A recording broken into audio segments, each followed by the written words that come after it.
Hey, what's going on, everyone? This is your boy Cage coming at you guys again with another Tower of Fantasy video. So in today's video, I actually wanted to go ahead and break down Apple's price adjustments for iOS players. A lot of you guys have seen this notice come up when you are logging into Tower of Fantasy. I know a lot of you guys have read it, but for people who are not educated, most of you guys don't really understand how this impacts Tower of Fantasy in general, as well as gacha games universally. So what I'm actually going to go ahead and do here is I'm actually going to explain this to you guys to how these things actually impact the game, as well as gacha games, etc. So I am actually going to read from someone else's article, because I think that this person has actually articulated this very well, much better. So he said it much better than I could ever say it. But this person actually had made a post on Reddit. His name is Zen, so make sure you guys check him out.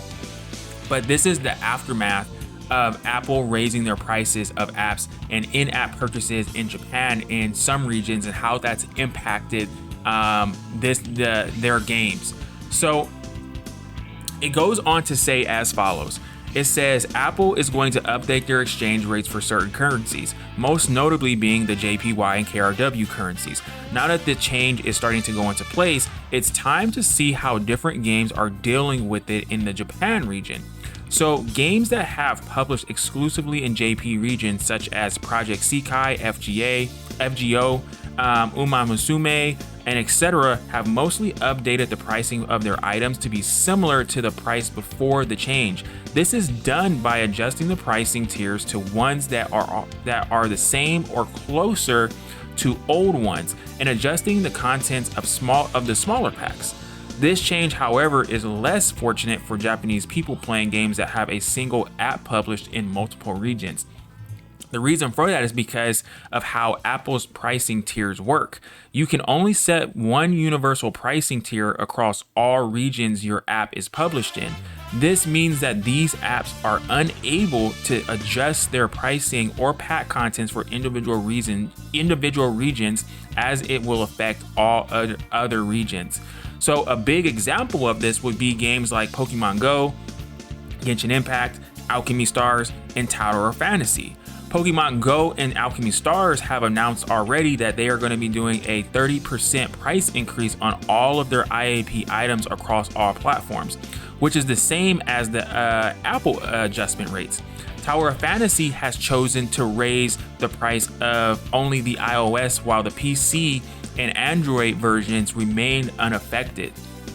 Genshin has yet to announce any details surrounding their plans on how they're going to address this matter, but just considering how the other games had handled this situation, it's expected that Genshin is going to handle this situation in a very similar fashion as Tower of Fantasy and Pokemon Go, as well as Alchemy Stars. So due to the pricing hikes, what this has actually caused in other regions is it actually has caused people to start rushing to spend money on the game before the changes actually take place. So people have really been pushing Pokemon Go and Genshin Impact to the top 3 spots in the grossing rankings, because Genshin Impact has already been at one of those top spots, but it's been seeing a much higher increase than normal, because people want to go ahead and get these rates before they actually expire and they are changed. So Genshin has managed to once again, snag that top spot in the Korean grossing ratings after its initial post banner had initially had a dip. So we're very likely to see a noticeable decrease in the near future happen with each of these apps, because of the changes in pricing that is going to happen across all these platforms. So that breaks down pretty much what's kind of going on with this Apple pricing adjustment for the iOS players. That person said it so well, that it just gets straight to the point, and it breaks down just how Tower of Fantasy, as well as multiple other games. There was only like really 3 or 4 games that was listed in there, but there are multiple other games that are going to be experiencing very similar price changes. But those are some games that are doing pretty big numbers. So seeing how it's impacting those games. You heard, like, you know, people are already kind of like rushing and buying the pricing because they're like, hey, if it's gonna increase in price, let's get it while it's cheap so that we can, you know, kind of just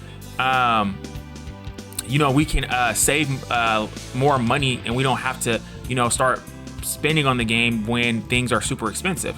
And I don't know how I actually feel about that. I actually think that's actually not a really smart thing, in my opinion, because at the end of the day, you're still just spending money, you're still decreasing.